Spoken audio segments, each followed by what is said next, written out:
Beyond. And hello, everyone. My name is Jonathon Dornbush, and this is Podcast Beyond, IGN's weekly PlayStation show, episode 625. Can you believe we've been doing this? Happy New Year. Happy New Happy New Year. For 625 years, I think is how it works. Yeah. Right? We do one of these a year. No, my name is Jonathon Dornbush. I'm joined this week by Max Scoville. Howdy. Lucy O'Brien. Hello. And Brian Altano. Rap. Welcome, all of you, for the first episode we're recording in 2020. Not the first episode published this year, because I accidentally published the episode from the end of last year. A little late. Sorry about that. But this is the first episode we're recording in 2020, which means we can say the PlayStation 5 is being released this year. Yes. We are in the year of the PlayStation 5. Ooh.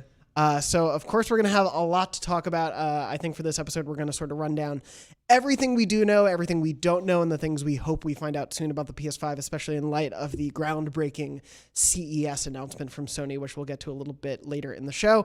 But I thought what we could do before we get into all of that is it is the beginning of the year. This is the year the PlayStation 5 is coming out. You may be a returning listener to the show. If you are, welcome back. If you are a new listener because it's the beginning of the year and you're like, I want to know about that PlayStation before I have to buy one for me or a beloved other person I know, welcome to this show. Or you may be a lapsed person who's like, let's see if this new host is any good, even though I've been doing it for a year. You'll find out it's fine.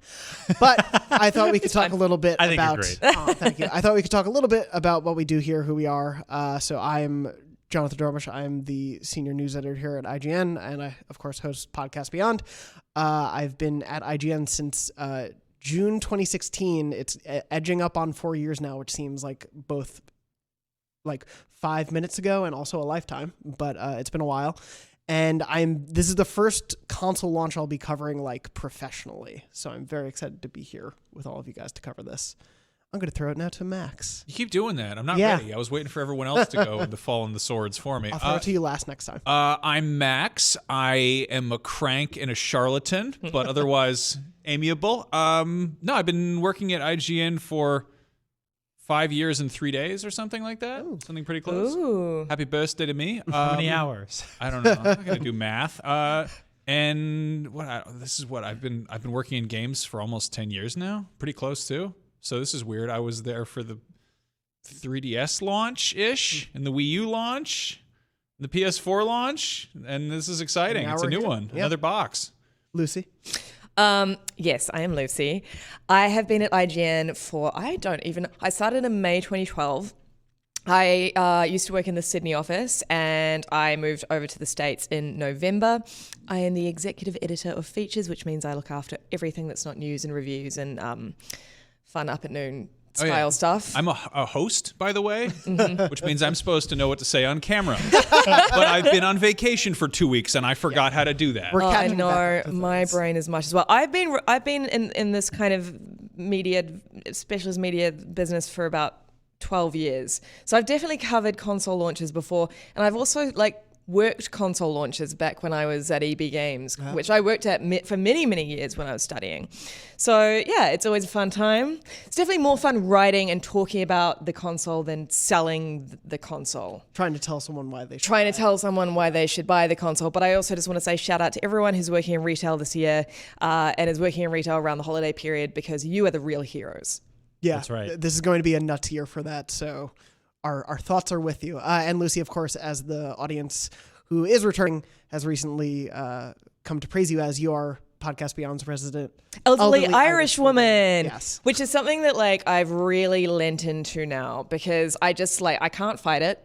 I am the resident elderly Irish woman. It is going to be on my tombstone. That's what you are now to all of us, and I couldn't be happier about it. I think it's gonna do the Borat My Wife scale, where it starts out funny, and then it gets really annoying, and then it gets funnier than ever. Well, it's someone's gonna say it one time, and it's just no one's gonna laugh. Gonna piss you off, yeah. And I'll just be like, ooh, hey. Yeah. And then out of nowhere, a dev at E3 is gonna call you an elderly Irish woman, and you're gonna be like, I'll take that. Yeah. Then somebody's not going to be in on the joke, and they're going to get in a ton of trouble, and we're going to have to be like, everyone calm It's down. fine, It's okay. it's fine. It's gonna be a whole thing. And Brian? I'm Brian Altano. I'm a host and producer. I've been working in the games industry since 2007. IGN since 2009. I'm an OG, as they say. I've been on this show sporadically, periodically for years now, ever since the Greg, Colin, Clements, Goldfarb days up until the Max Scoville days, and now the Jonathon Dornbush era. And I guess I'll be here when other people are gone. I'm stuck to the chair. Yeah, I'm a host producer. I talk about video games on camera for a living. I was here for pretty much all the same console launches as Max, I believe. I think I missed the PS3 and Wii U by a little bit, although I was at home playing those and selling my video games to be able to afford the hosting prices for the website that would crash every time I put up a new article that got popular when I was running my own business, which was a pain in the ass. Shout out to anybody out there trying to hustle and do all that, and eventually will pay off, I promise you. And yeah, I'm incredibly excited for 2020 because we're getting brand new consoles this year, and not only is that make this an even more magical place than ever to work and to share those stories, but also to bring in a whole new generation of fans and audiences. For every new PlayStation, there's an entire new demographic of people that come in and start playing these things for the very first time. And that's like, I love that.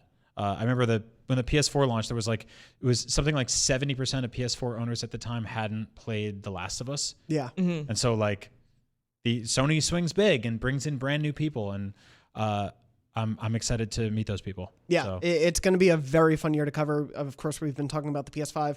There are still also major PS4 releases coming out this year too that we'll be getting to in the months ahead. But before we get to PS5, I wanted to briefly mention a couple other things that we do at the top of the show. Of course, we will talk about PlayStation news, what we're playing these days, and the biggest topics sort of going on in the world of PlayStation. To highlight some of the great positivity in our community, I did want to first highlight a comment of the week. This one comes from last week's episode of Beyond on YouTube from Danny Ray Jr. Danny Ray Jr. said, "Just want to say I love what you are doing with the show. I really enjoy it and appreciate all of you taking time to do it. I've been listening since episode 1. And then they said a nice thing about me. You can say the nice thing he said about you. And they said, Jonathan, you were the best host we could have asked for. Thank you. It was very sweet. You're definitely better than the last guy. He was great too. I wish I was called Danny Ray Jr. It's a good name. It's a name. great name. And You one can go to the DMV and call yourself anything.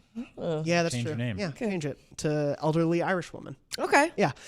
Before that, See, also, this is where the joke like Exactly. starts. Like it's peaked and now it's starting It's falling. to like it's on the downhill. I'll help it get there. Don't you Okay, worry. awesome, great. Before we begin, also, I wanted to mention one of the last episodes we did of the year last year sprung from a question where someone wrote in and asked, we could only play one of 4 games coming out in 2020. Which of those 4 games would be the one we want to play? Those were Cyberpunk 2077, Ghost of Tsushima, FF7 Remake, and The Last of Us Part 2. A bunch of you responded with your picks, especially on YouTube, which is youtube.com/IGNBeyond. You can go and subscribe there for every new episode. And a few of the ones I wanted to read off. The Red Shadow said, Cyberpunk 2077 is the one I'm most excited for. Really excited to play the others, though, as well, but you wouldn't be allowed to in this hypothetical, but we'll allow it for now.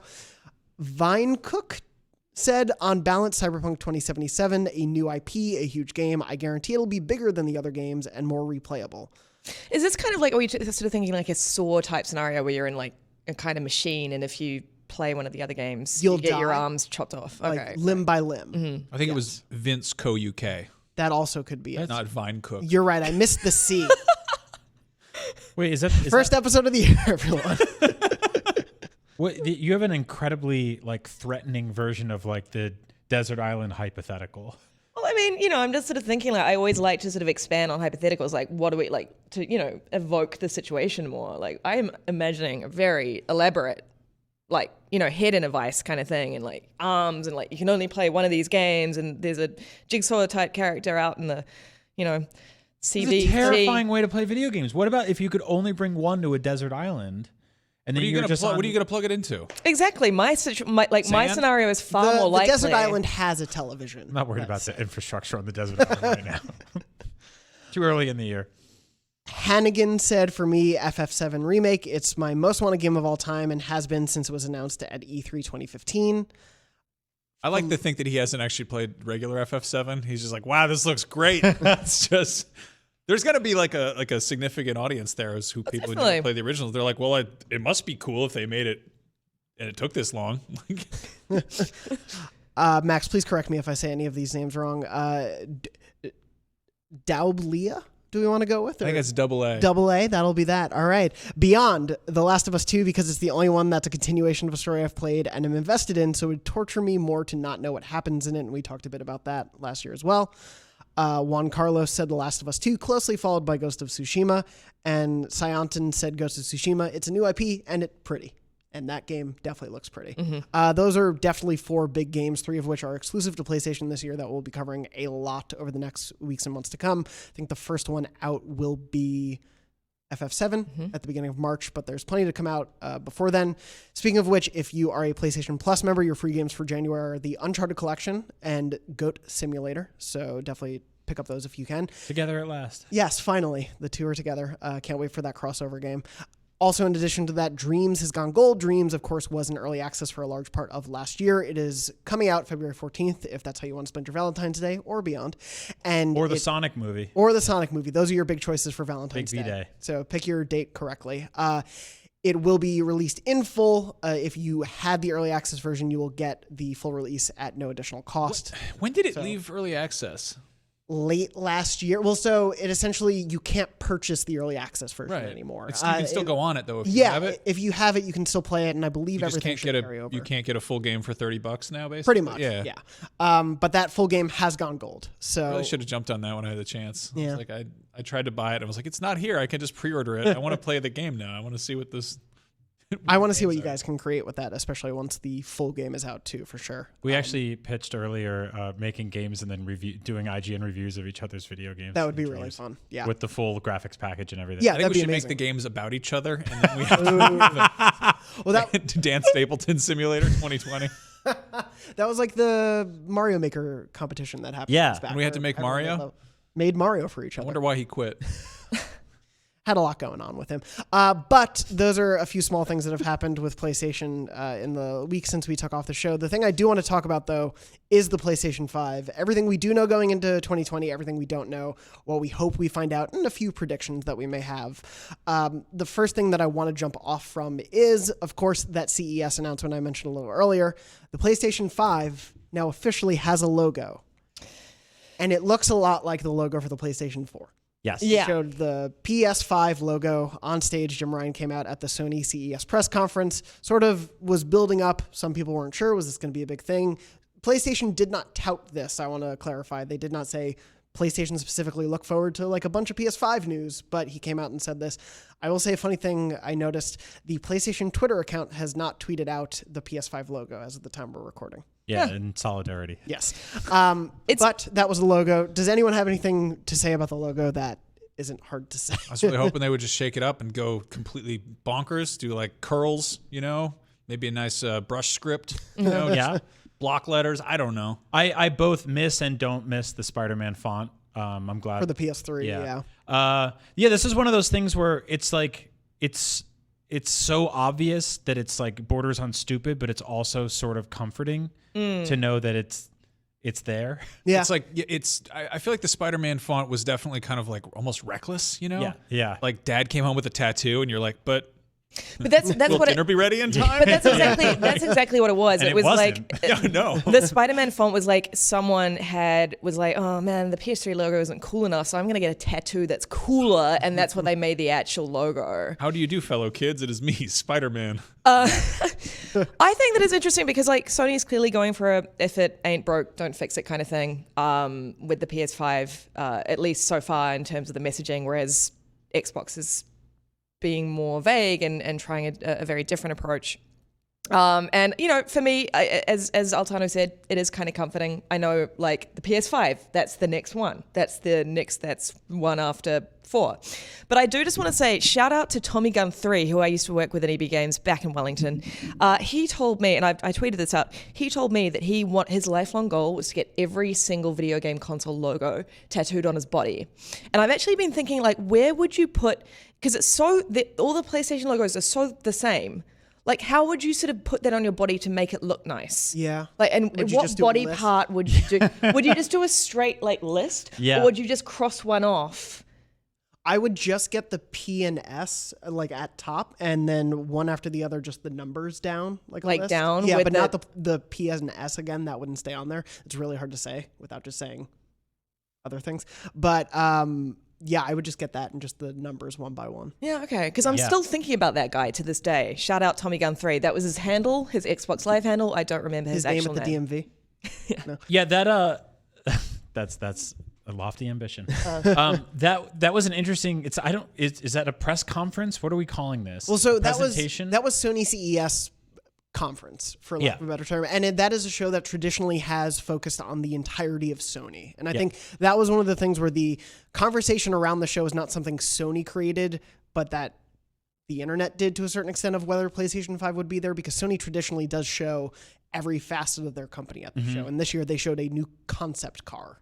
Yes, which is like very sideways from everything else going on with PlayStation. Yeah. But the big thing that they did tout was numbers. Yes, and which is pull those up in isolation.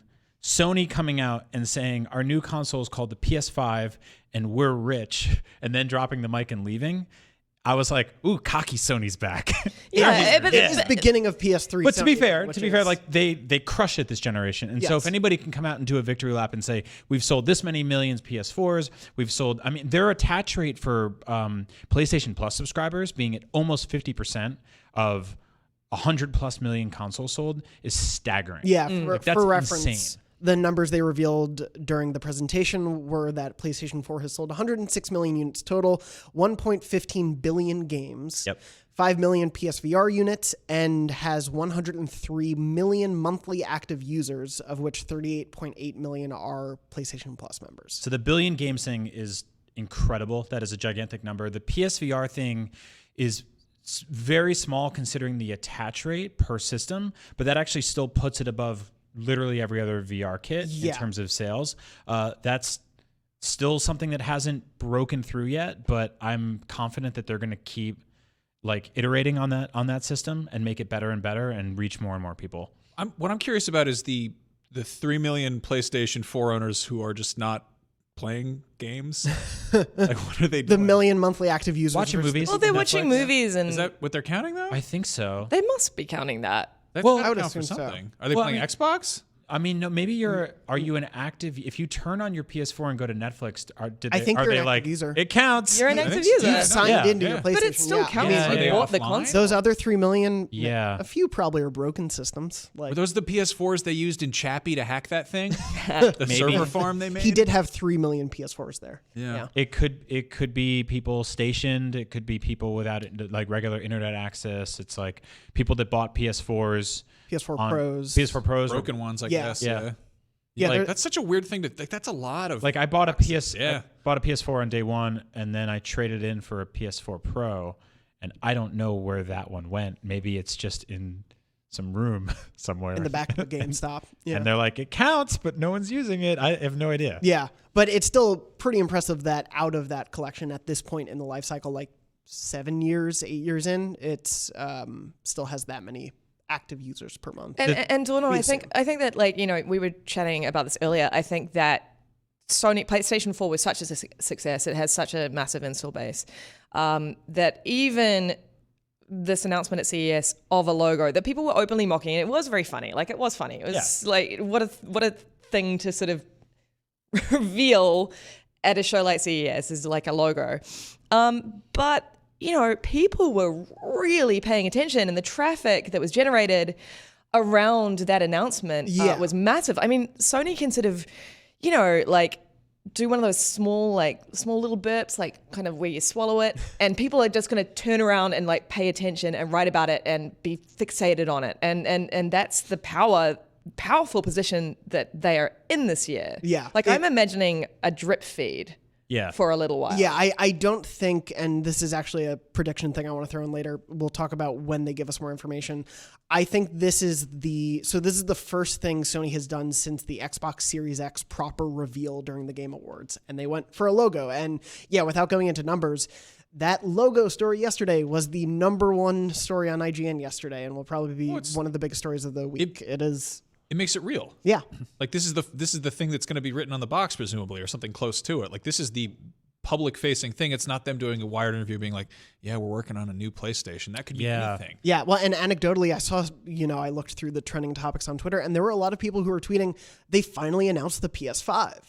I'm so happy that they finally announced it. Right. Obviously, people who aren't plugged in or listening to the show may not have heard that the PlayStation 5, because as we just said, a lot of this information has come through secondhand sources. I mean, if you Or it was dropped on like the blog on like a Tuesday night or something. Yeah. If you have a homework assignment and you show up to class and you're like, I have done an amazing job on this homework assignment, it's going to be huge. It's not due quite yet, but when it's due, I'm going to bring it in and I'm going to show it off to everyone. It's like no one knows if you did the homework. Yeah. You can say anything you want, but for them to be like, here's the logo. It's like, well, all right. Well, No, like if we're on the show and you're listening to the show, like you're kind of locked in, and we're all kind of in this collective bubble together. But I think sometimes we all forget that, like, you go out into the general public again, people are like, they're making a sequel to the PS4, and you're like, yeah, you didn't know? And they're like, what's it called? The PS5? Yeah. Yes. Yeah. Like, well, there will probably be people who are fans of The Last of Us who see a trailer during the Super Bowl for The Last of Us Part 2, and that is the first time they've heard of Yeah. the game. Like, that is a thing that just happens where obviously we listen to everything every day.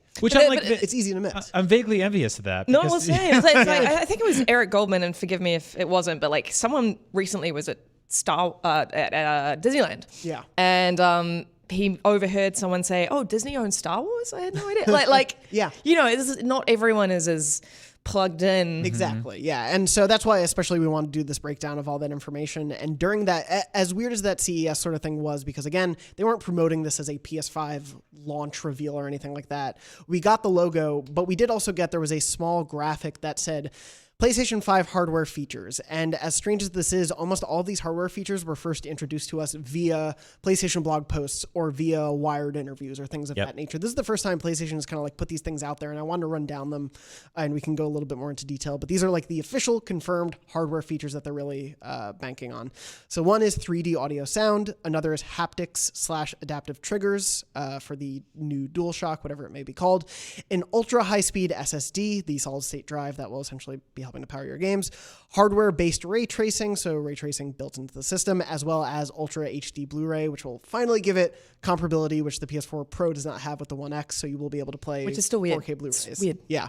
I didn't realize that when I bought a PS4 Pro, and my girlfriend and I bought like 4 4K HD Blu-rays with it, and we're like, can't wait to, I'll just watch the Blu-ray. in terms of being like a dedicated media player, the PS4 definitely took a step to the side from previous PlayStations in terms of having that front and center. I don't know. I want to say they dropped the ball, but it's definitely been like there was a while where you couldn't run certain files off a USB stick. Yeah. Well, everyone's parents-in-law during the PlayStation 3 era had a PlayStation 3. Yeah. Because it was the media thing. It was Yeah. the affordable media thing. Same with the PS2. I mean, it was Yeah. like synonymous with DVDs. DVDs, yeah. So of those features, and there's one big one that I want to tack onto there that we can talk a little bit because it's a bit undefined, but of those hardware features, like what grabs your attention? What excites you about the system? What do you feel like you need to hear more about to really get the scope of? I like the haptic feedback thing because I feel like the controllers, from what we've seen through official sources on the Xbox side and leaks on the PlayStation side, feel mostly iterative. Like they feel like the PS5 DualShock 5, whatever we're calling it right now, just kind of looks like a DualShock 4 after Christmas break. Yeah. You know, like it's kind of Little chunky. It's a little thick, you know, like one of those heavy horses with the short legs. The one that yeah. It's like a little Sebastian of control. Yeah, those ones that look like Thomas the Tank Engine with Will you feet. stop talking about horses? Those thick, What's wrong those with you? thick horses. No, looks like a thick horse. Yeah, That's and the so- tagline. we haven't really seen the back of it yet. I know that they just released that back button. So those are coming out at the end of the month. Okay, cool. Yeah, that comes out at the end of the month, and there was a recent patent for the DualShock 5 that essentially implied there would be back buttons, which are similar to what the Xbox One Elite controller has, what some other Pro controllers have. Yeah. So if it's structurally similar to the DualShock 4, I'm okay with that, even if it's a little horsier or chunkier. But I do want to like dig in more of the sort of bells and whistles. And You know what I like about that? Bells and whistles. That's gimmicky. Yeah. That's horse nonsense. Yeah. They're horsing around. Of all these things, like these are things that will matter. Like a faster hard drive is great. Ray tracing sounds cool. Still don't understand it. Ultra HD Blu-ray, cool. I don't have to switch to my Xbox One S. 3D sound, cool, great. haptics. That's so corny. That is totally like rear touchscreen Vita stuff, and I'm here for it. Like, It's also totally. it's the kind of thing that I feel like almost like not every game will take advantage of ray tracing, but I feel like almost every game will try to implement something to haptic feedback At launch. Yeah. at launch, and then it's going to totally go away, and we're going to be like in like It'll be like the light bar. Yeah. Well, and then in the way like Media Molecule will release a small game in like 3 years. That is the best use of those things you've ever seen. Yeah, it'll be called like, Sky Toucher or something. it won't use the screen. It'll just be 3D audio and haptics. And it's, get yourself out of the jail cell in pitch black. It ships with a blindfold. I'm genuinely interested in the ray tracing stuff, just because I think that is going to be the most immediate. Oh my god, this is next gen when we see it properly taken advantage of. I've read a bunch of sort of pieces deep diving into what PlayStation 5 ray tracing could actually look like, and obviously, I think if they want to maintain a price point that is competitive and actually affordable for a person on average salary, it's not going to be as advanced as say some PCs can achieve nowadays. But like, I really like the idea of it being immediately more beautiful, a game being immediately more beautiful than you could see on the PS4 On current gen, yeah. and like for me, it's just those little things. Like, it's just, oh god, it's like, I remember Dishonored 2 or the original Dishonored. You could see rat shadows in the PC version, and you couldn't see it in the console version. And I sort of like, that's the sort of thing that we're going to notice, and I think that's going to actually be a big selling point for me, that it's just going to immediately look prettier. The technology, again, the technology is like the way that the PlayStation are possibly implementing this kind of short circuits my brain. But I do think that is going to be the thing that like people are going to immediately notice. Well, and now, sorry. What was the first PS4 game that you remember being like, oh, it's here now? Because like, I feel like launch stuff, it's so kind of close to tail end previous gen stuff that you're like, looks nicer, but it's nothing. For me, it was Horizon Zero Dawn. Okay. Yeah. Okay. I was gonna say Uncharted 4 before that, probably. I mean, there was some like pan over stuff in Killzone where I was like, wow, like that's a stunning environment. I remember like running up close to some of the textures in that game and being like, okay, that looks really good. In retrospect, they look good, they look fine. It's creeping normalcy. Yeah, like it always happens when you're sort of chasing that. But yeah, no, I'm totally with you guys on this. I think that like, I would really love if there's a couple things that just like genuinely wow out of the box. And more importantly, if devs working on PS4 exclusives for 2020 start quietly implementing some of this stuff under the hood that is there when we play backwards compatible games on day one, and there's a giant patch that makes immediately The Last of Us look even better and such. That's even more interesting. Yeah, if the leaves in Ghost of Tsushima can look better, right? PS5, if that's even possible, yeah, they're very good looking leaves. You've done a great job, Andrew. For me personally, the ultra high speed SSD. Again, a lot of these things are more like tech jargony, and I think when we get to the PS5 reveal and the way things are going to be sold to us, we're not going to hear half of these things in marketing words. But that's why it's hard for me to sort of explain why I'm excited for ray tracing, because I don't really understand how it works, but I know what it could potentially do. And that's the solid state drive for me, and they showed that in a sort of like behind closed doors demonstration and to Wired, and then that video got leaked. But essentially the load times and the way the world will load is so dramatically faster because this is a sort of custom built drive that's going to be interacting with the games in a different way. And so that will allow, they showed, I think, the difference from the PS4 Spider-Man and then Spider-Man running on the PS5 hardware was like a 6-second difference from like 8 seconds down to 1.7. God, and that's so good. Incredible. And then the speed at which the world loaded in front of you and the availability of that world immediately to you as the player. There's like so much of my living habits that are intrinsically sort of formed by load times on current gen hardware, to the point where it's like I will die in a video game and get up and like turn on my espresso machine and be like, I know in the amount of time it'll take for this game to load back up, my espresso machine will warm up, and I'll go in and I'll start grinding coffee, and I'll come back and the game's ready to go. I can check email. I can take check all that Twitter, away, and I'm just like, wait, I just live here now. It's interesting because in this time, like, in 2021, well, no, actually, this time in 2022, we'll be so used to those fast load times. It'll just be like second nature. We won't even remember that time when we were able to get up and turn on. Why is it still over a second long? Some dev will trot out a game where you die and there's like a 6-second load time, and we'll be like 5 out of 10 IGN. Got him. We can only do a 5. We can't do points in between. I think one of my favorite features this gen was just sleep mode, like to just suspend programs and like. What I play totally depends on what's already open, you know? Like if I start something up and there's like 2 games I want to play and one of them's already running, I'm just like, I don't want to wait. But what if you could suspend multiple games at the same exact time, Max, which is the possible future, I would maybe. Be paralyzed by choice.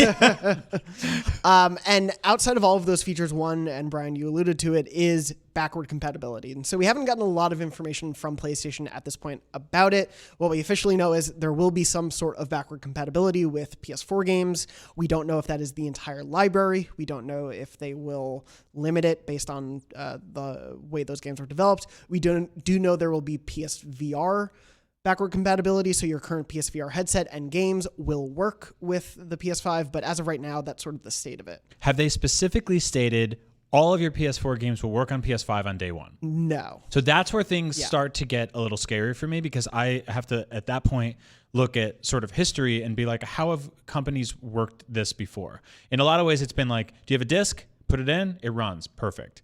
If you're all digital, maybe it carries over, maybe it doesn't. Maybe they start to trickle out games in batches little by little over weeks or months. Maybe they charge you a $1.25 upgrade fee like Nintendo did when they ported virtual console games to Wii U. That would be bad. Yeah, that would be bad. There's definitely good ways to do it and bad ways to do it. If they're patching these games significantly, maybe they can justify charging money for it. Microsoft in the past has not done that. They've just been like, if you have the game, you have it, it's here. They've also like slowly made a lot of their backwards compatibility digital on the Xbox front, and then charge those games piecemeal. So technically, yes, you can play original Xbox games in there, but you would have to buy them digitally unless you had some way of proving that you didn't. Like, there's that handshake gets convoluted. So so there was an interesting thing, and we'll dive a little bit deeper into this, though only to a certain extent. The Digital Foundry recently had a report of alleged leaked specs for both the PS5 and the Xbox Series X, and the long and short of the PS5 specs essentially said within the GPU for the PS5, it will have the capability to essentially flip between 2, backward compatible GPU speeds, I guess. And I don't know any of that stuff. I'm sorry. Right. We'll get our tech editor Bowmore on another week, and he'll be able to explain this all to me. But essentially, it would allow it to flip between PS4 and PS4 Pro. So presumably, there will also be that level of backward compatibility as well. I mean, if you look at again something like the Wii U, which many of you did not look at for a number of reasons, justifiably, that system was essentially able to boot as a Wii U, but also emulated original Wii hardware in it, and then kicked to its own basically like sub infrastructure that was like, I'm a Wii now. Yeah. I play Wii games. That was the first PS3 too, right? Yeah. Which is, it's basically having a physical emulator in there. Yeah. Which is totally bizarre. Mm-hmm. And that's why so many people held on to their original launch PS3s. Yeah, the 60 the Wii does that with one. GameCube, right? The Wii did that with yes. The Wii did with GameCube as well. Which is like, again, there's like just a tiny GameCube. Like, what did they... Like, it sounds like they're maybe going to do that, which is exciting. It's interesting. And I mean, we have no idea the scope of whether they will surprise us with PS1 through PS3 backward compatibility. I'm not holding my breath necessarily, but I wish they would consider that in some way. It bums me out that a large way to play most of those games is either subscribe to PS Now or hope you have an old system. Yeah, well, I would actually prefer if through some miracle of magic and science and technology, they were able to keep all of this into one UI. Obviously, that's a pipe dream, and I have no idea how any of this works. But I do like when that feels less sort of segregated, and it doesn't feel like you're like tricking your console into being old and tired. I would pay not a stupid amount of money, but like a reasonable amount of money to get custom frameworks. So if I'm playing PS1 games, it looks like a TV from 1997. If I'm playing PS2, it looks like that would be great. A TV from 2002. That would be really good. Yeah. So that's sort of the extent of the features that we know of the PS5 right now. It's a weird state to be in, especially because unlike Xbox, where they have released a few promotional videos, we haven't really gotten that much from PlayStation. Like we were saying, this PS5 logo is I guess like the first piece of any sort of promo art from Sony about the PlayStation. Yeah. It's the first visual like identity we have around any of this. Yeah. It's official. Yeah. Yeah. It's not just hot air. I mean, it's still just hot air, but it's like, it's got a logo. And, well, hopefully Slap a this logo event's on that blowing hot its- air. The hot air is blowing a logo. As for the actual design of the console, we have no idea. They haven't shown us anything. We've seen the Series X. There have been leaks of the dev kit of the PS5, but dev kits are notoriously not how the system will end up looking. So if you have seen those V-shaped PS5 dev kits, don't expect that to be your system. If they do, I'd be impressed. But Yeah, I mean, Google like PS3 and PS4 dev kits, they look like the black boxes from airplanes. Yeah. Like they are so unrecognizable as like consumer safe, friendly consoles. They are like terrifying medical machines. yeah, and while the new DualShock was also seemingly leaked in one of these leaked set of shots from someone cleaning an office, we only see the top of the controller, as we said before, and again, it is the in-progress version of this controller. Things might change with it. There have been patents that didn't have the PlayStation button on it, whereas this DualShock dev kit did have the PlayStation button. They're probably going to have a PlayStation button, so a lot of stuff is up in the air right now. My favorite thing about that cleaner story is that he was like, hey guys, here's the whole thing. Don't share. Yeah. And it's just like, Yeah. oh, Are you on okay, Facebook? buddy. Yeah. Yeah, he was a promise. custodian cleaning an office that had a PS5 dev kit in it, giant air quotes allegedly, and snapped some photos and put them on Facebook and was like, don't share this, which is a website designed for sharing things. Yeah, it was a funny leak. Those are the extent of the leaks we've had right now. There was, as I mentioned, that Digital Foundry report that included details about the system's GPU and CPU that are not confirmed by Sony. The only thing Sony has said recently, this I believe came from Famitsu last year, said that it would include an 8-core, 16-thread x86-64 AMD Ryzen Zen 2 CPU. Do you think that's going to be enough? I don't know. I think if it was an 87-64, I I'm in think the it'd be same enough. boat. Yeah, but I might hold out. We'll see what happens. We know no idea what technology. that is. Yeah, that's why we buy consoles. Yeah, seriously. No, and many of you listening to the show who have PS4s, but also like really have like PCs, are probably rolling your eyes at half of this crap, being like, "We've had this for 10 years. We haven't." And we're excited. So we're excited. We're for it. excited about the threads. We're town simpletons, and we want to plug black boxes into our TV and hit the on button. You know what's going to sell me on this next gen, or I mean, obviously I'm sold, but like something that's going to be exciting to see is if they just do like live side-by-sides of, assuming there is backwards compatibility, of being like, hey, here's, I don't know, Cyberpunk 2077. Here it is on a PS4 Pro. Here it is on a PS5. We're going to start them both up at the same time and just one of them like loading like that. Yeah. Like if they're just like, hey, here's the game you're currently playing. You can keep playing it on the new box. It'll just be more fun because For some reason in this like scenario, I'm imagining then like a monkey just going onto the PS4 and taking a crap on it. Like, you know what I mean? Like that's the inevitable end of the, Why? look, it's just like, You don't need this thing anymore. you don't need this old thing. I think that's Banjo? That's gross. I would be Banjo? I would be also excited. Again, I'd be even more sold on this console generation if they had like a chimpanzee who came out to push the buttons. Yeah. Like they were like, here's Bobo or something. Yes, I know, but what if at the end he took a huge dump? I think that would be. Where does your brain Great job, Jeremy.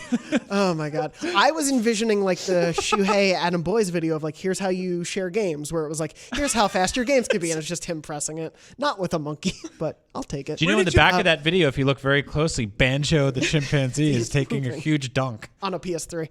I did want to talk about one of the other things that we sort of weirdly do and don't know much about, which is I'm just riding straight through it, which is PS5 games. So right now, Sony has not announced any first-party games for the PlayStation 5. They have talked before that, and there have been reports that the large part of their focus and development right now of their internal studios is focused on PS5, and I think we'll talk about sort of the Sony first-party studios in another episode because there's plenty to talk about there. But some of the things we do know. So technically, the first officially announced PS5 game was Godfall, which was shown during the Game Awards. It is a looter slasher with up to 3-player co-op. It is from Gearbox Software is publishing it by, I think, Counterloop Games or Counterplay. I'm going to look up their name in a second.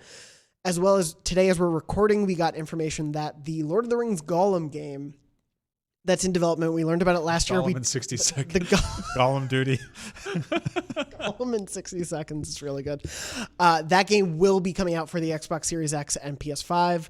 We do know that 3, I believe, Ubisoft games, and I'm going to look up the full list, but a few games from Ubisoft that were coming out in 2019 were delayed, or coming out in 2020 were delayed into later 2020, and those include Gods and Monsters, as well as, what was the other? Rainbow Six Quarantine, and I'm going to look up these others. Watch Dogs Legion. Watch Dogs Legion, thank you. As well as they apparently have 2 unannounced games, whereas EA has also said Battlefield 6 will appear on next-gen consoles, but only after there's been a strong player base.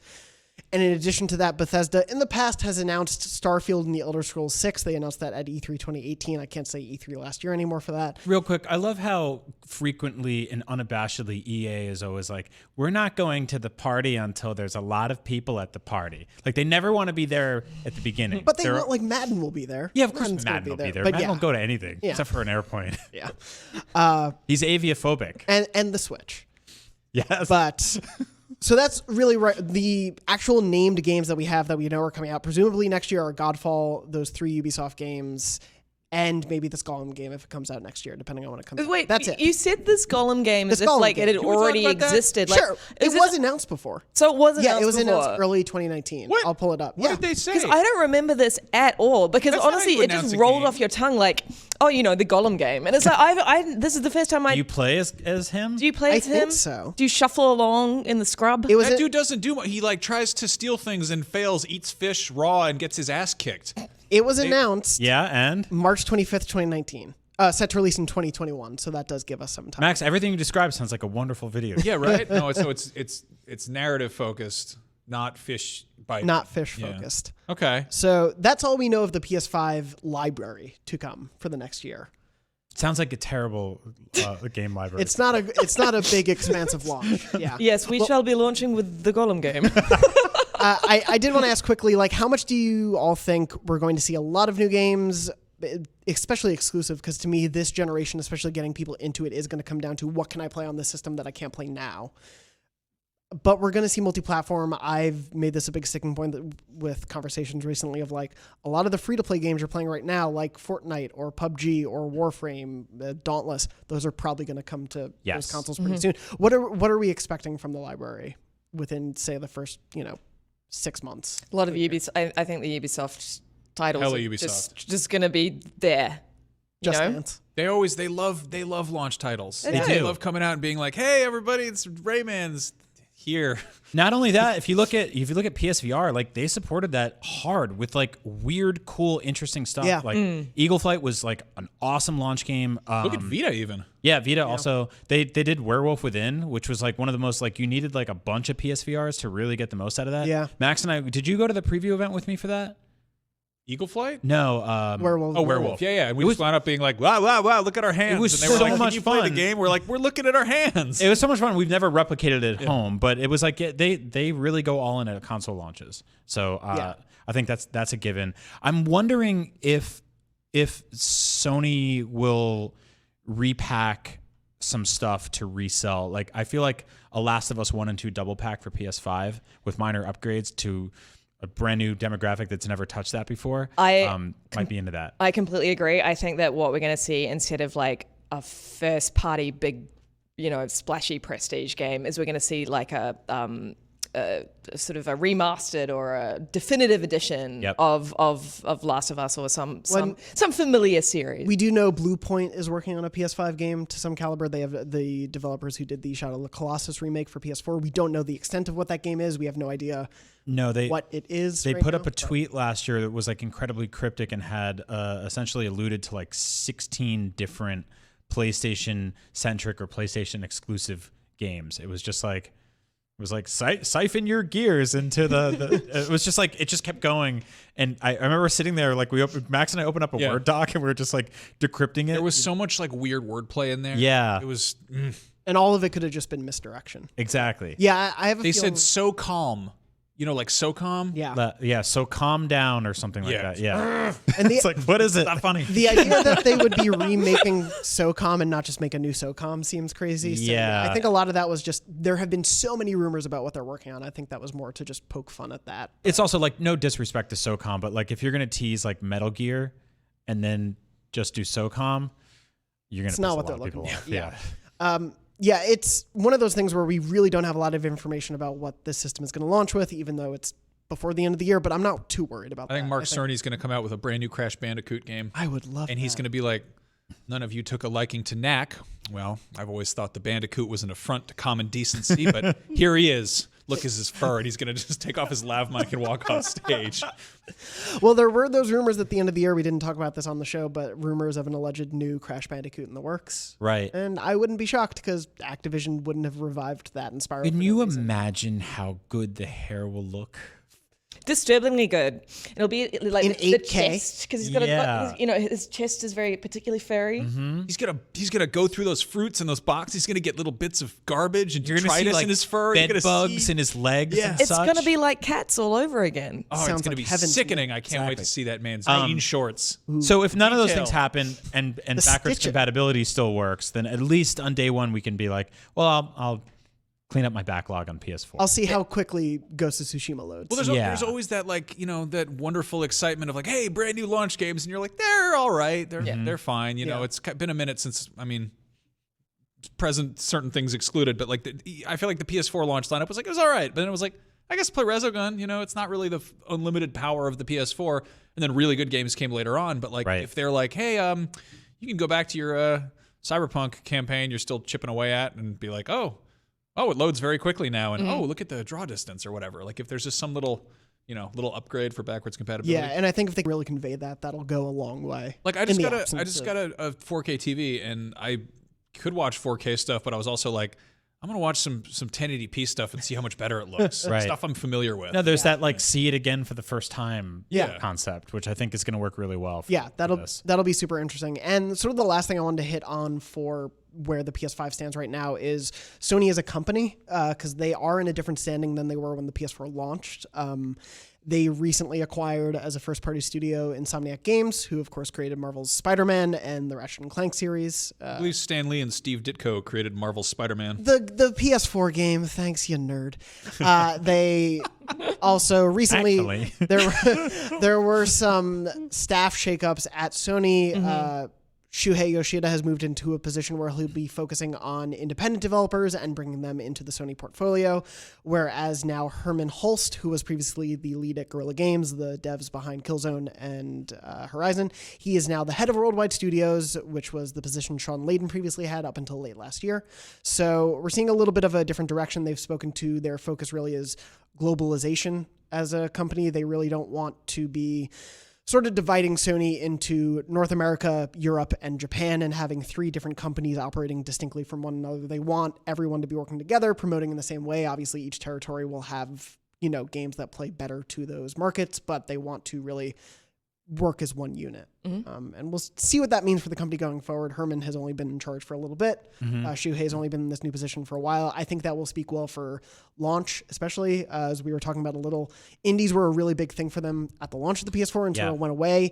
And knowing how sort of beloved Shuhei is in the games industry and how many connections he has within it, I think this is only a good thing for the indie presence on PlayStation. Yeah, I think we're going to get to see sort of the fruit of his labor come November. And I think there'll be a suite of awesome indies trickling out over the first 6 months to a year. I think the other thing too that like kind of speaks to this is like I'm getting the new Xbox on day one, but there is no sort of significant relationship with Japan or Japanese studios happening on that side, probably to their chagrin, because they've never really been able to capture that market in any meaningful way. Like going back to games like Blue Dragon, they were like, come on, pay attention. And they were just like, no, thanks. And they tried with Platinum Games and Scalebound, and that got canceled. Got canceled. And so I'm really excited to see that relationship continue because Japanese studios have been responsible for tremendously awesome PlayStation games. Yeah, and Sony Japan Studio in particular has been part of so many different games within the Sony portfolio. They do everything from, there's the team that did Astrobot within Sony Japan, whereas there's also the team that did Gravity Rush. They do other VR. They helped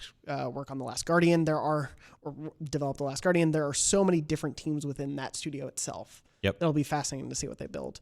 But that's sort of where things stand as we go into 2020 with the PS5. There's a little bit of unknown in there, but how do we all feel right now? Like, how is our sort of level of excitement for things going into the PS5 right now and PlayStation as a whole in 2020? Incredibly excited. Yeah. Yeah. Incredibly excited. I mean, even like, so the excitement to the point that it's like it's comical how little we got at CES, but it still was a lot. You know, like it doesn't take much right now to make me go like, yes, that's right, it's happening. Here it comes. Yeah. I don't want the whole year to just be little things like that trickling out. I do. They did say we'll speak more in the coming months, which is like so vague, but also like, what do you mean, like a couple months? Most people speak more in the coming months. Yes. It's sort of be weird to just take a vow of silence for quarter of a year. But there are kinda several did months coming, so year. it is good to sort of analyze which of those months could be coming soonest. Which and we'll the do in next a of which prediction. is February, which has historically been the month that they talked about the PS4. Well, so my theory is that they'll do that. So that is a good transition into my sort of the predictions I want us to hold ourselves to until everything is revealed. We've talked a little bit about these things, but I want to have a definitive, our predictions for PS5 stuff going forward. You all have to decide and be held to this, and myself included, probably mocked when we get it horribly wrong. Okay. So the first thing, which I did not write down, but I think we've all spoken quite a bit about, is when do you think the proper PS5 reveal event will be? March. March?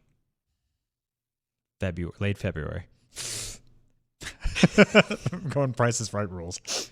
And I'm saying analogous to the PS4 reveal event, so they don't have to even show the console necessarily, but I just mean like the first, like coming out of the PS5, like here's what we're pushing. When's GDC? End of March, or middle end of March. I think February is a safe bet, or very early March. Okay. I mean, the first time we saw like a bit of Sony hardware was prior to GDC, like seeing Vita behind glass, being like, oh, and then a bunch of devs talking about it. I think there's also a high chance of leaks coming out of something like that, so they probably want to get in front of that and get people excited about developing for it. That's a really good point, actually. Yeah. There's a lot of alcohol gets thrown. You're welcome. There's a lot of alcohol gets thrown around at GDC, and there's a lot of loose lips that sink shit. That was the first time they had the PSVR playable. But also Yes. not to mention the fact that and GDC isn't something that necessarily is a lot of the audience, like our audience, may not be familiar with GDC, but there are a ton of like panels and stuff, like talking about the state of gaming as it is, and it would be kind of weird for this year to not actually include anything about next gen. Yeah. Yeah. It would be strange, and I think as much as a lot of those panels are retrospective and looking back at things, because that's just unfortunately when people are most willing to talk about it. Yeah, it would be very strange if people could be like, and we'll be able to tell you more about what the PS5 could do when Sony does. But yeah, I would say last week of February or first week of March is what I'm banking on for May that. I make a GDC prediction? Too? Yes. Yeah. I think that the Decima engine is going to get opened up for more people to use it. Okay. I think that Kojima jumping on that was a big deal. And the first look we got at Metal Gear Solid 5 was Kojima showing out the Fox engine at GDC. Right. Yeah. And I think considering we're getting buzz that that's going to be showing up on PC, I feel like Sony having a proprietary engine that they're able to farm out to use on other platforms is, pretty exciting. Yeah, that's that'd not be a bad awesome, thing to have. And I will say Horizon has had a big presence at GDC before too. So the idea that Guerrilla would want to come back with that presence would make sense. Moving on from that one, the very big obvious one, I want an exact date on this, and I can bring up a calendar for anyone who needs it, but the PlayStation 5 launch date and its price. What was the PlayStation 4 launch date?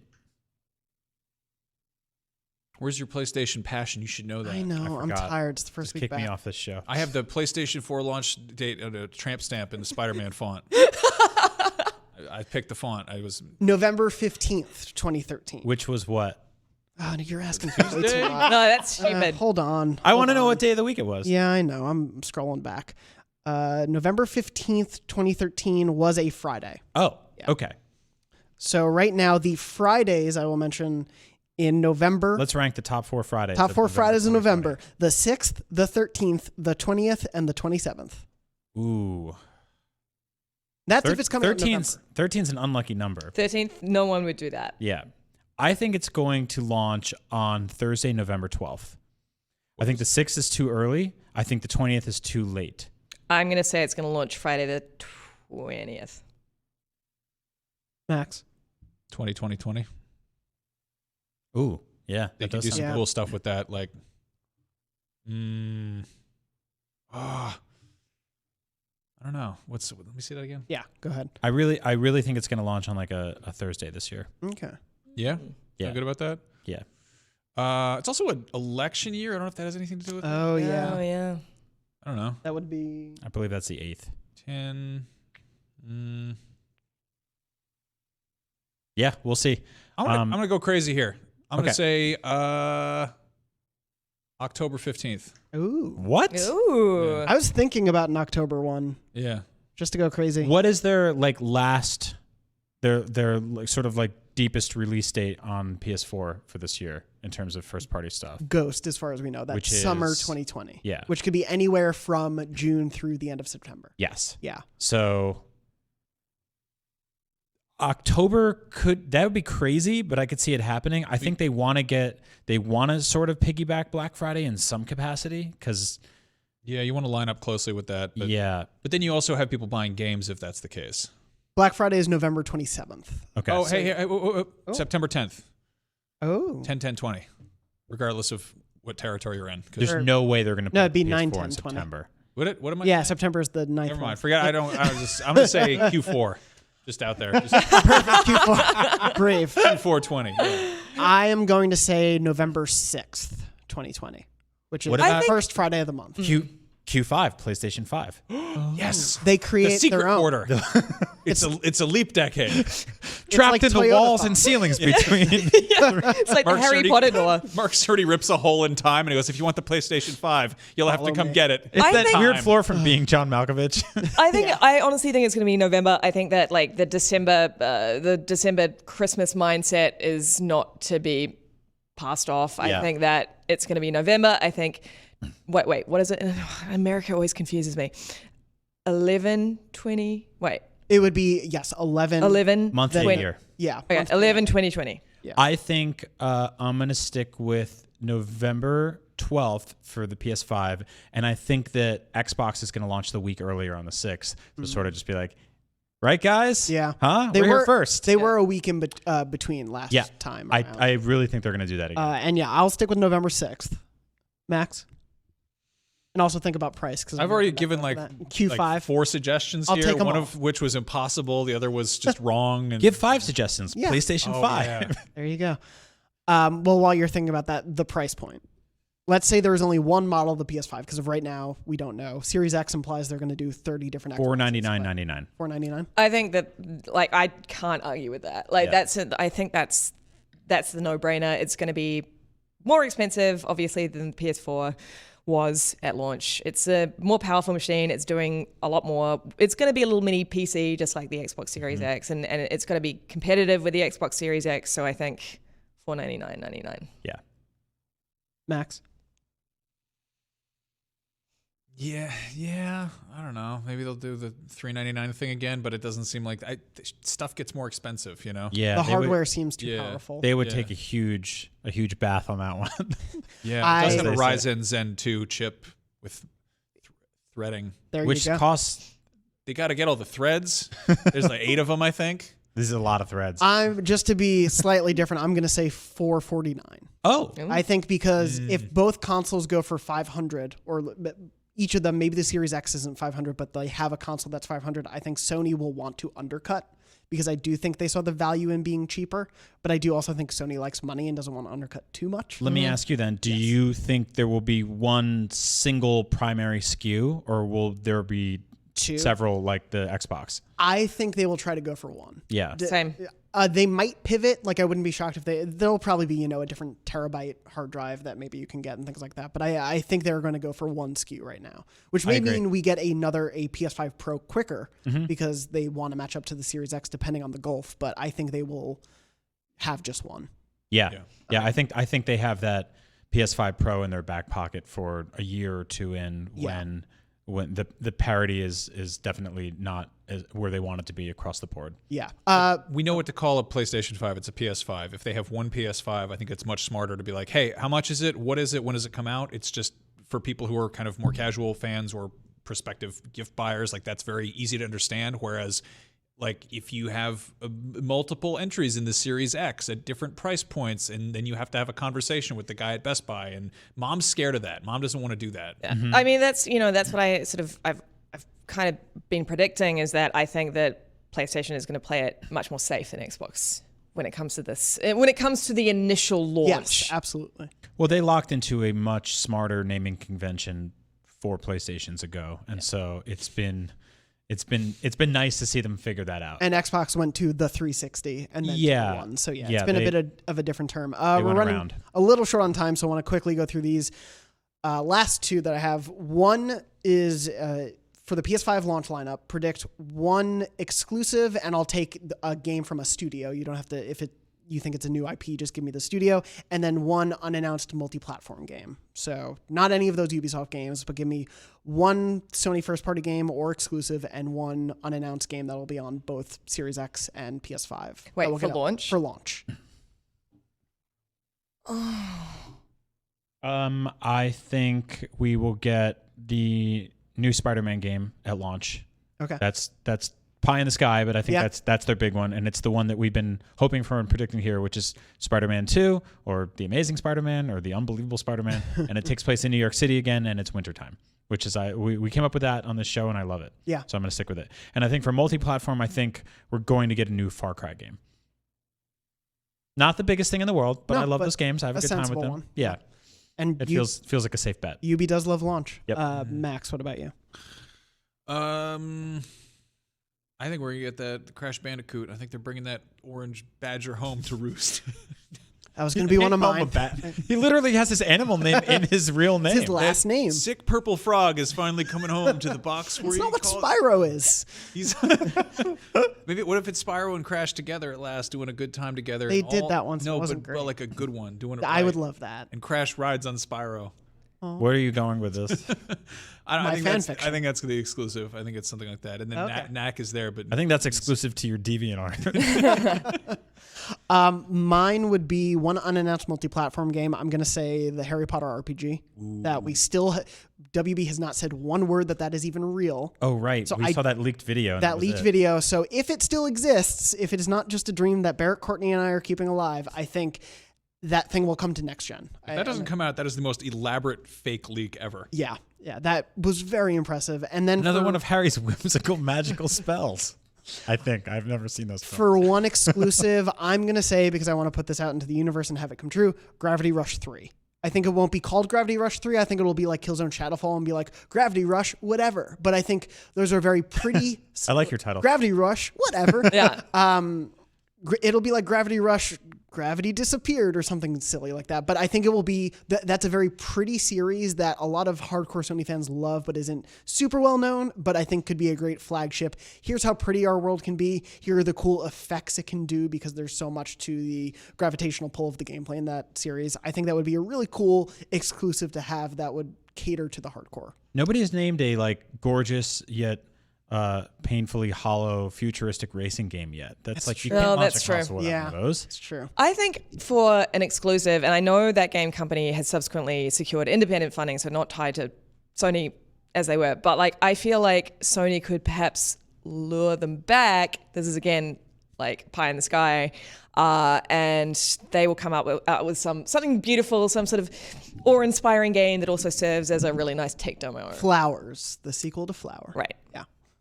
Something like that, makes a lot of sense. Something that people are going to froth over because it's like that game company has pedigree, but also it serves to show how amazing the technology is. They dropped a new game this year, and we all stopped talking about it because it was on these things. Yeah. It's on phones.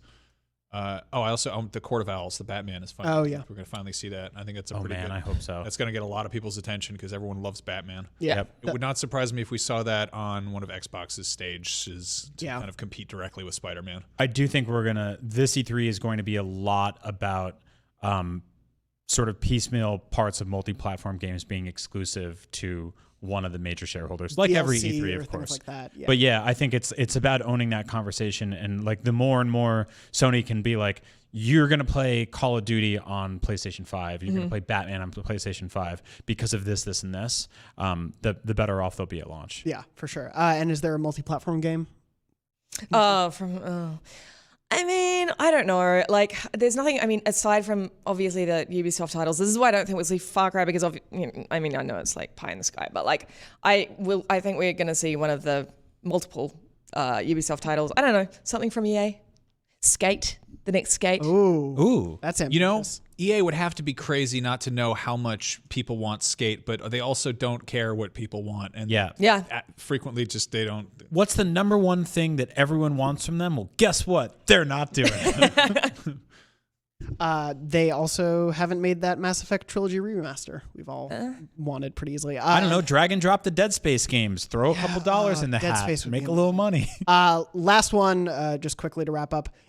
PS4 has a lot of exclusives coming out this year. We've got Last of Us Part 2, Ghost of Tsushima, Predator Hunting Grounds, as far as we know, console-wise, as well as Iron Man VR for PSVR. If they were to announce one more PS4 exclusive, pie in the sky, what would you like to see? Ooh. Man, this Can be first party, can be multi-platform, or third party, excuse me, but PS4 exclusive. I want a sort of Last of Us Left Behind style side story for God of War. That's basically just like a 3-hour side quest with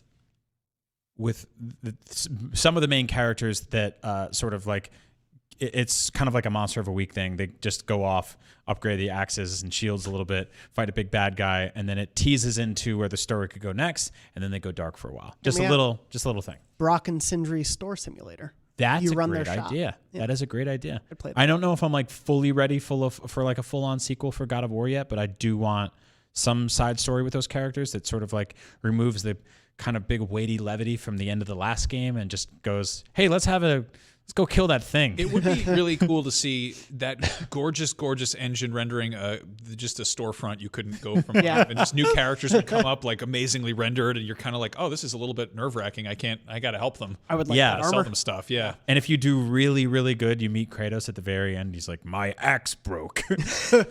I'd like to see a sort of Horizon Zero Dawn piece of DLC, story DLC that'll bridge the gap between that game and the inevitable sequel. There is, interestingly, I saw it's coming out, I think, later this year. There is a Horizon comic book finally being made also that is supposed to introduce more story. I'm curious to see what that does. Max, what about you? Don't we have enough? We've got so many good things. Be greedy. So many nice things. God, I don't know. I can't think of anything. There's so much already coming out. Yeah, and no, I there's know. so It's much. going to be a great year. I would like Ratchet and Clank 2 / the follow-up to the 2016. Especially with Insomniac in the fold, I want them to make Spider-Man, but I would love to see what they keep doing in bringing back that franchise and that bit of Sony history. Before we wrap up, how you doing, Max? What's in your pocket? Max, this is a segment we started doing recently at the end of last year. Max, what's in your pocket? All right, there's nothing too exciting this week. I got Japanese chapstick for perfect moist lip. Enjoy, full of moisture and cool sensation. A knife. The knife That's how is you're back. always carrying the knife. In it. There's a library card and my keys. And your keys. Find out what's in Max's pocket in another future week, whether it's that knife again or something else. We'll find This out. knife is named Drifter. Like that's the official name of the knife, which is I like thought a you named it scary Drifter. name. No, that'd Yeah. be really weird. But I just think that's not good. It's discouraged. What's that a better way. name for a knife? Karen? I don't know. Open boxes, like Imagine naming anything Karen. the woman in the Switch commercial. That's right. Karen. Please, in the comments of the show, either on IGN or on YouTube, please write in with your predictions for the questions that I just asked the rest of the panel, and we'll read some of those on next week's show. If you have your own thoughts, you can also write into beyond@ign.com with any of your responses to that. Other questions for the show. Unfortunately, I reached out to the YouTube community. We didn't have time for questions this week, but we'll ask some of them in later weeks. But if you have anything else you want to contribute to the show, including a memory card story, which we're about to read one before the show ends, please write to beyond@ign.com. Lucy, do you have to leave? bounce. All right, please do. Lucy, thank you for joining us. Thank you for having me. Before we finish, though, one memory card story. Memory card is a segment we started doing last year, which you write into beyond@ign.com. Please write in with the subject line memory card, and we'll read off your funny, weird, happy, sad, weird, whatever memories of your PlayStation and gaming life. This one comes in as one of the first ones we got this year. It comes in from Ben from the UK. Ben in the UK wrote, Beyond. I've been listening to the Beyond podcast regularly through my headphones for the last year while at my work desk, and I've heard many an intriguing memory card. So I figured it would be time to share my own. It's even one that Brian may particularly enjoy since it's about my own experience with the spectacular Bloodborne.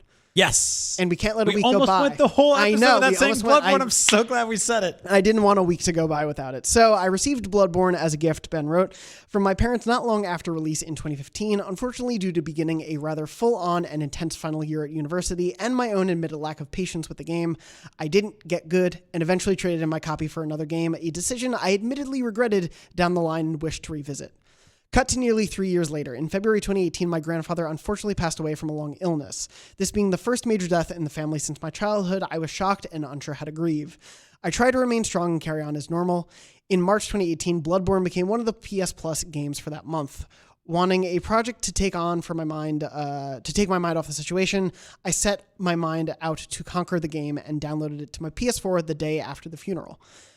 I don't know whether it was my slightly more mature mindset or my goal, but I instantly fell deep into the game, grinding hours and hours before defeating the cleric beast, welcoming each death as a lesson to learn and experience. I found each play through the various areas to be strangely cathartic, and each boss down felt like a real achievement.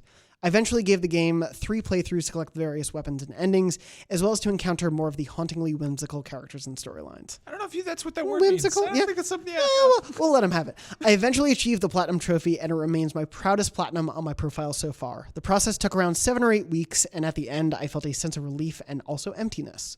This game had my complete attention and had allowed me to better understand life and death in its own way. What came next was a sense of acceptance and understanding into the inevitability of life. Bloodborne remains one of my games of the generation and is an instant recommendation for anyone new to PlayStation if you're willing to put the time in.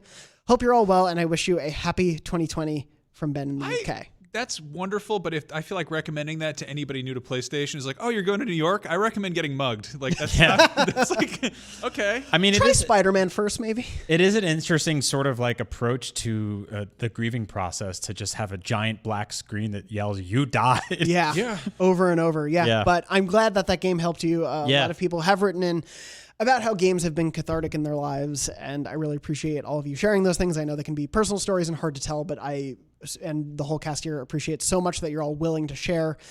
Again, if you want to share one of your own stories, we have plenty to read, but please keep sending them in. They're so great, and I read every single one. I know some of the staff here wants to not hear it until it's on the show, but I do read everyone. They all are incredible. So thank you so much for sharing.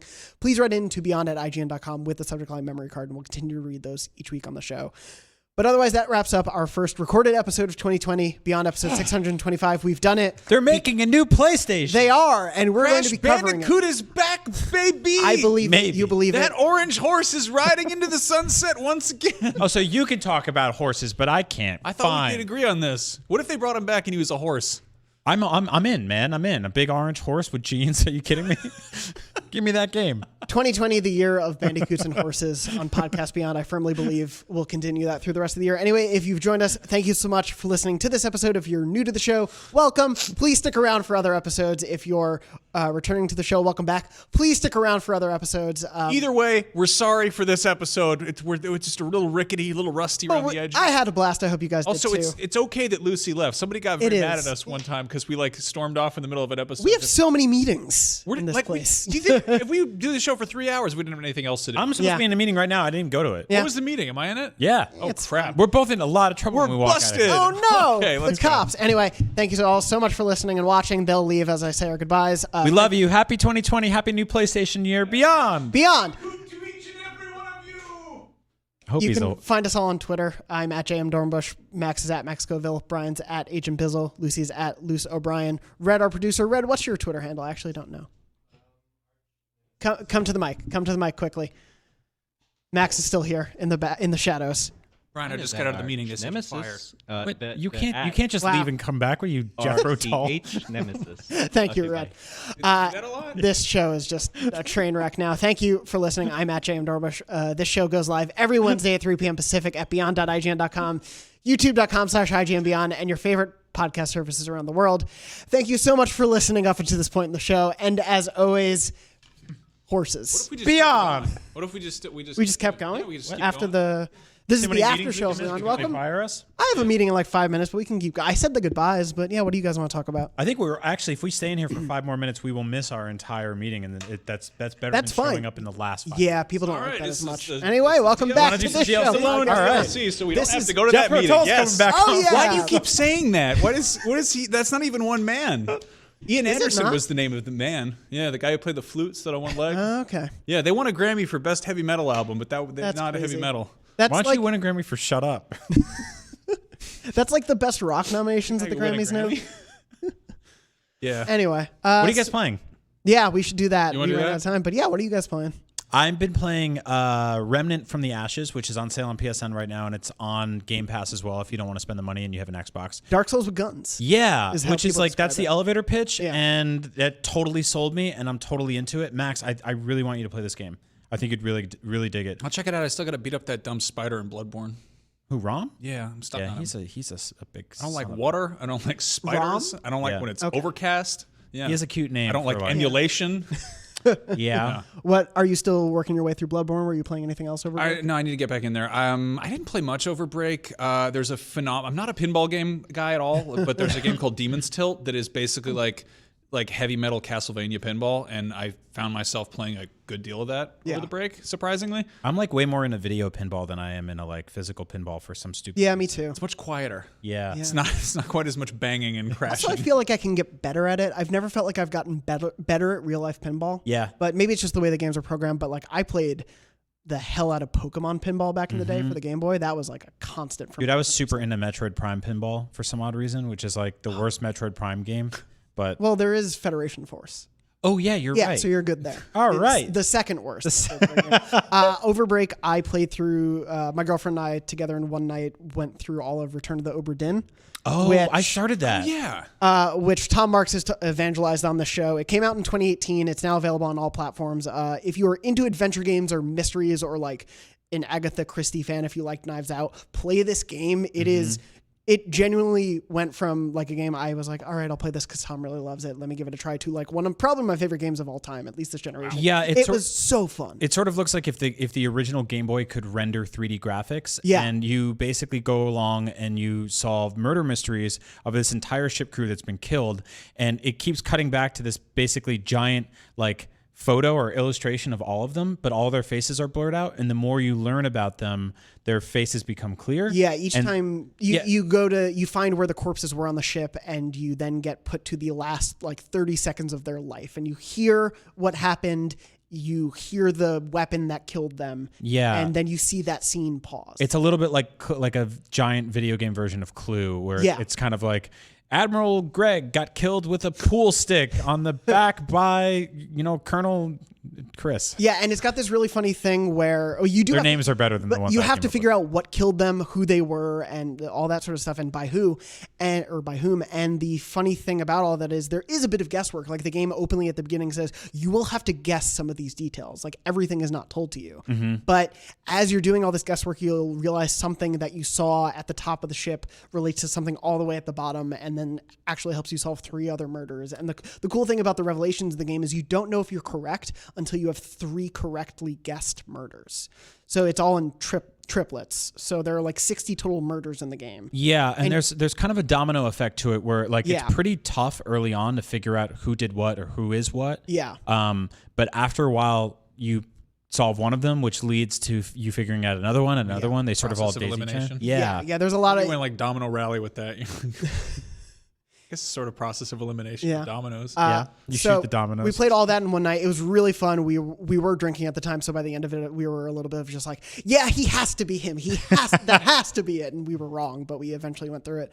And he then, looks like a stabber. yeah, he looks like a John. And then the thing that I've been playing most of break, I have become a true gamer. I play Fortnite now. Yeah. I've been playing Fortnite Well, every aren't you day over young and break. hip? I am. Let me tell you. No, Got any V-Bucks? I do. I actually have at least 600 V-Bucks. Oh my I god. don't know if that's good or not. I think no, that's actually It's not great. That's okay. My girlfriend and I started playing on Christmas Day because we were looking for something to play. We didn't end up having plans, and we saw that Split Screen had come out. So you can play the game in split screen on, I think, PS4 and Xbox. And so the two of us could play together, and we were playing. You can really only play duos in that case, but we were playing together, and it just became this fun thing of okay, let's land somewhere on the map and try to survive as long as possible, because my girlfriend is an admitted not great shooter, but she loves to scavenge for things. She's great at finding stuff in games, so she would help hunt for things while I'm making sure we're not getting gunned down. And we've been playing every day, and it's been a really fun loop of just going in, trying to fill out our punch card of medallions that you get. I like unabashedly love Fortnite. Yeah, I know it gets a lot of flack because it's tremendously popular and a lot of annoying children play it loudly and fart and stuff like that. But like, I don't know, I played like big burly big boy games with blood and guns, like, you know, Bloodborne and Remnant and Sekiro and stuff like that. But Fortnite's fun as hell. I played like 60, 70 hours of that game on my paternity leave. It's just it's really fun to like just drop in and start shooting stuff, and even if you're not killing everyone, you just do objectives and like find letters and do little quests. There's and so many objectives, stuff. and we were playing especially because of the Star Wars stuff, and my girlfriend wanted to get the Kylo Ren suit, which I think I said this off the air, but watching Kylo Ren do the emotes is one of the worst things ever. That's so scary. It's a game I have enjoyed playing so much, and yet hate seeing what they've done to Kylo. But that was really fun, and the lightsabers, the combat with the lightsabers was surprisingly fun. Like, it was a really, really fun Star Wars game. Yeah. In addition to Jedi Fallen Order last year. Yeah, I really dig it. I got a lightsaber, and my character was wearing like Air Jordan 1s from their last big brand celebration of synergy and money and partnerships. Yeah. And I'm like, man, this is extremely my ish. Yeah. So that I was surprisingly hooked on that for the break. But as we ramp into January, Max, I know for you and me, Dragon Ball Z Kakarot is coming. I'm so excited to play It's that. next week, right? I think the 17th. What? Or maybe the week what after. is It's it? the Tuesday after, I think. It's soon. Oh no, I have a meeting that week. Oh, no. Or no, yeah, it's Friday the 17th, so next Friday. That's gonna be awesome. Yeah, we have that. Yeah, I'm very excited to play that. Journey to the Savage Planet comes out at the end of this month. That'll be cool. That I've done a few interviews with that. That's Alex Hutchinson, who did Far Cry 4 at Assassin's Creed 3. yeah. We did that interview together at E3. Yeah, he's a super funny dude. He started the studio, which actually just got scooped up by Stadia, I think. Yeah, this is still coming multi-platform though. Yeah, but it's the way he described it was kind of like, this is like an 8 to 10 hour game. Like, it's kind of like, this feels like a as opposed to like if you made an indie game with a AAA background, like, it's very much like, this is I think he said it's like a game for dads. It's made for people who like maybe don't have time for a 60-hour open world game. It's like an open world-ish game where you fight monsters and kick little birds and mess around. And Joe Scrubbles recently did a preview of it. You should definitely read it. It made me go from, I might check this game out, to, I should definitely check this game out. Yeah. It's surprisingly funny. And then they also recently announced Kentucky Route Zero, the TV edition. So the full game is finally coming out. The first chapter, it's a 5-part game. First released, I think, 2013. Yeah, it's like 7 years in the And so the final part 5 is finally releasing. So if you own it on PC, you'll get chapter 5, but it's also coming to all platforms. So finally it'll be on consoles. It'll be complete. This is one of those games where I remember listening to IGN podcasts a decade ago, or like 6-7 years ago, and Mitch Dyer would talk all about Kentucky Route Zero. And I'm like, I'll play it when it's all done. I've been saying I'm going to play that game for almost my entire career. Yeah. Which is now you can. baffling. And now we can. So I'm excited for that. But yeah, it's already a crazy start to the year, Yep. which is pretty great. So let us know what you've been playing. We'll talk about everything that's coming out in the weeks to come. We'll definitely please tell us your predictions for all the questions that I asked early in the show. We'll read those out on next week's episode. But thank you again so much for joining us on this episode. Thank you. Thank you. Thanks for play sticking hooky. around Yeah. for Anytime. the Yeah. Podcast Beyond Beyond official Talk free about the DLC. games. Yeah. For 99 cents, you can get the next few weeks of DLC. Podcast Beyond, Left Behind. Beyond. Beyond. Say it. Say it. Yeah. Beyond. Beyond.